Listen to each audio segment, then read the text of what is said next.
If you're a diehard Browns fan and love breaking down the game like we do, hit that subscribe button and turn on the bell so you never miss a blitz. The Cleveland Browns have once again found themselves in the middle of a storm, both on and off the field. The news broke early this week that the team has waived offensive tackle Thayer Munford, a move that raised a few eyebrows, but also seemed to fit the chaotic pattern of how Cleveland's front office has been operating lately.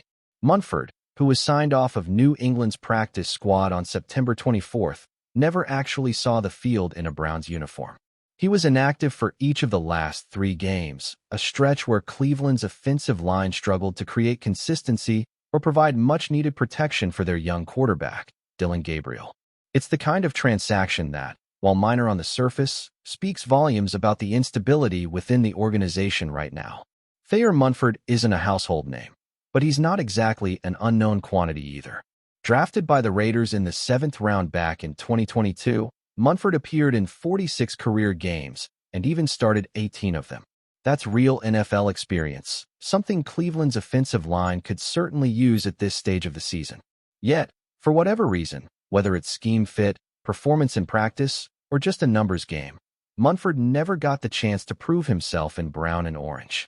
His release comes as the Browns continue to shuffle their personnel like a gambler chasing a winning hand, trying desperately to find the right mix of players to salvage what's quickly turning into another disappointing campaign. But the roster moves were only half of the story coming out of Cleveland this week. The other half came courtesy of a post-game press conference that could best be described as vintage Mike Tomlin. The Pittsburgh Steelers head coach, never one to shy away from a sharp quip or a subtle jab, had just watched his team grind out a gritty win over their AFC North rivals. The Steelers' defense held Cleveland to a miserable 9 points, exposing every weakness that the Browns' offense tried to hide. And when asked about the game, Tomlin couldn't resist taking a little dig at Browns general manager Andrew Berry, specifically regarding one of the most questionable moves of the offseason, the decision to trade quarterback Joe Flacco to a divisional rival. Tomlin's comment was pure, unfiltered sarcasm, wrapped in the kind of polite professionalism only a seasoned coach like him can deliver. Andrew Berry must be a lot smarter than me or us, Tomlin said with a grin. Because it doesn't make sense to me to trade a quarterback that you think enough of to make your opening day starter to a division opponent that's hurting in that area. But that's just my personal feelings. It was a subtle shot, but everyone in the room understood what he was getting at. Trading a veteran quarterback, one who not only started games for you, but also knew your system, to a rival like Pittsburgh, that's the kind of move that's hard to justify, even for the most analytical front office in football. The Browns, of course, have their reasons, or at least they'll claim they do. Flacco's performance had fallen off a cliff. Statistically, he was near the bottom of every major passing category, and his once steady hand looked shaky in the pocket. He wasn't seeing the field well, he wasn't protecting the football, and most importantly, he wasn't winning games. But even so, trading him within the division? That's the kind of decision that invites scrutiny, and now, after seeing Tomlin smirk through that press conference, it's a decision that invites mockery as well. What's worse for Cleveland is that none of these moves seem to be working. Dillon Gabriel, the rookie quarterback thrown into the fire, was forced to throw 52 passes against Pittsburgh. 52. That's not just a heavy workload. It's an indictment of the Browns' entire offensive philosophy. The running game was non-existent. The protection broke down repeatedly, and the passing attack was reduced to short, desperate attempts to move the chains. Gabriel averaged just 4.3 yards per pass. That's barely more than a handoff. You can't win in the NFL like that, and you certainly can't do it against a defense as disciplined and aggressive as the Steelers. Still, it would be unfair to pin this loss, or the broader offensive woes, on Gabriel. The kid's doing what he can with what he's got. The problem lies above him, in the organizational chaos that's been simmering for years. Andrew Berry's roster construction has been puzzling at best and self-sabotaging at worst. There's no clear identity to this team anymore. They don't know if they're rebuilding, contending, or just treading water until something clicks. And if the quarterback carousel is any indication, nobody in that building seems to be on the same page. Think about it. The Browns traded for Kenny Pickett because they genuinely believed he could be their guy. Pickett, a former first-round pick who had fallen out of favor in Pittsburgh, was supposed to be a reclamation project, a chance to turn a divisional cast-off into a division spoiler. But before he even had the chance to find his rhythm, they flipped him again, opting instead to roll the dice on a pair of rookies. That's not just indecision, that's organizational whiplash.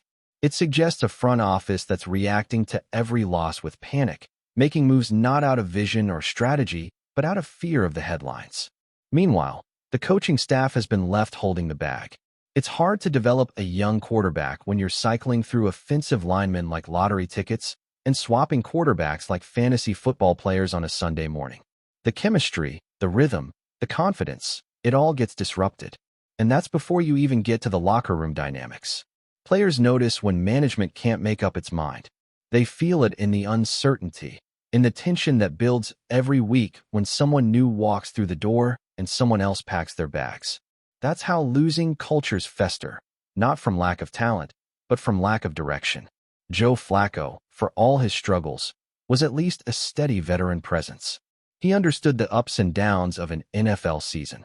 He could have been the mentor figure Gabriel needed, even if he wasn't the long-term answer under center.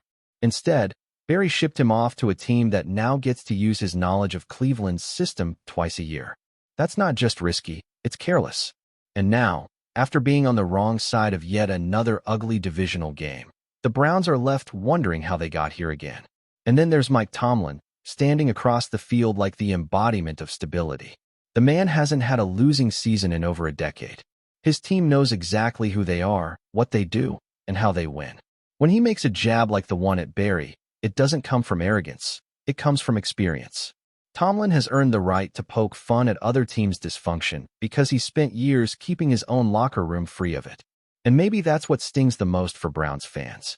Every time they think they've closed the gap on Pittsburgh, the Steelers find a way to remind them who still runs the division. For Cleveland, the road ahead doesn't get any easier. The offensive line is a mess, the quarterback situation is unsettled, and the defense, once the team's pride and joy, looks exhausted from constantly bailing out an offense that can't move the ball. Waiving Thayer Munford might not seem like a big deal, but in the grand scheme of things, it's just another sign of a franchise searching for answers in all the wrong places. You can shuffle the deck all you want, but if the dealer doesn't know the game, you're never going to win. At this point, Browns fans have seen this movie before. The names change, the headlines shift, but the story stays the same. Hope, hype, heartbreak, repeat. Until there's real accountability in the front office, until there's alignment between the general manager and the coaching staff, and until there's a true commitment to building something sustainable, this team will keep spinning its wheels. Tomlin's jab might sting now, but maybe, just maybe, it's the wake-up call Cleveland needs. Because right now, the Browns aren't just losing games, they're losing direction. And in the NFL, that's a much harder thing to fix. Enjoying the content so far? Smash that like button and drop your take in the comments. We want to hear what you think about the Browns this season. The Cleveland Browns locker room has always had its share of heat, drama, and tension, but what's unfolding this week seems to be reaching levels that no one could have predicted. Sources close to the team are buzzing with whispers that the atmosphere inside the building has become nothing short of combustible. The central figure at the heart of this turmoil?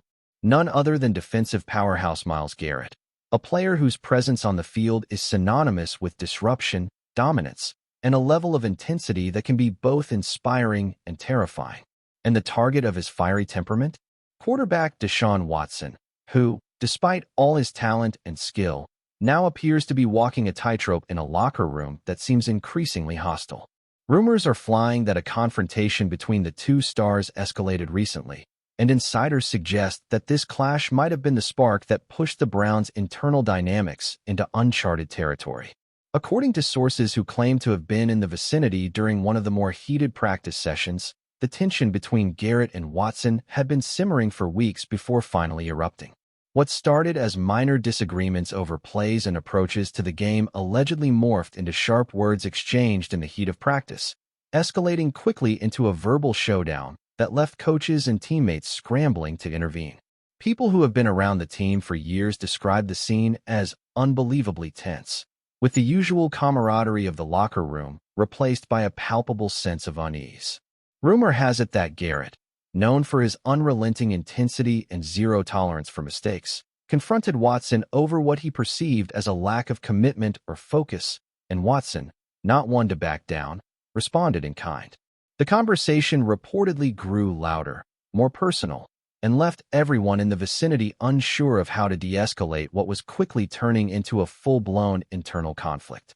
While neither player has made public comments about the incident, sources indicate that the coaching staff is now in full crisis mode, trying to navigate a situation that could have far-reaching consequences for team chemistry. For months, whispers about friction between Garrett and Watson had circulated among insiders, but most analysts assumed that the two professionals would keep their personal differences private, at least publicly. The sudden emergence of what some are calling a locker room war has caught even the most seasoned reporters off guard. It's being described as one of those rare moments where you can almost feel the tension radiating from the team's headquarters, where every hallway conversation and every glance exchanged on the practice field is now loaded with meaning, suspicion, and anticipation. There's speculation that this incident could impact not only the immediate performance of the Browns, but also their long-term prospects. Players on the roster are reportedly feeling the strain, with some expressing frustration over what they describe as a fractured leadership dynamic.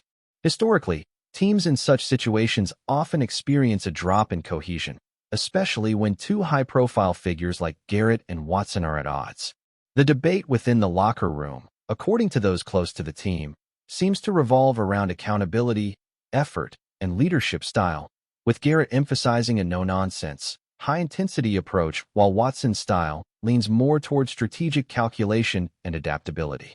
This philosophical clash, sources suggest, might be underlying much of the tension, turning minor disagreements into headline-worthy drama. Fans and analysts alike are now speculating on how this could play out in the coming weeks.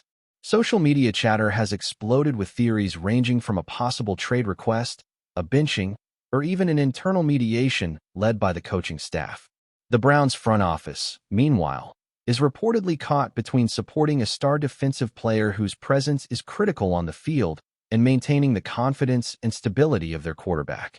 The situation has become so delicate that insiders are hinting at closed-door meetings, emergency strategy sessions, and even personality evaluations to determine how best to manage the explosive combination of talent and temperament in one locker room. Every practice session is now being viewed through a lens of caution, with coaches reportedly trying to anticipate the next spark before it ignites.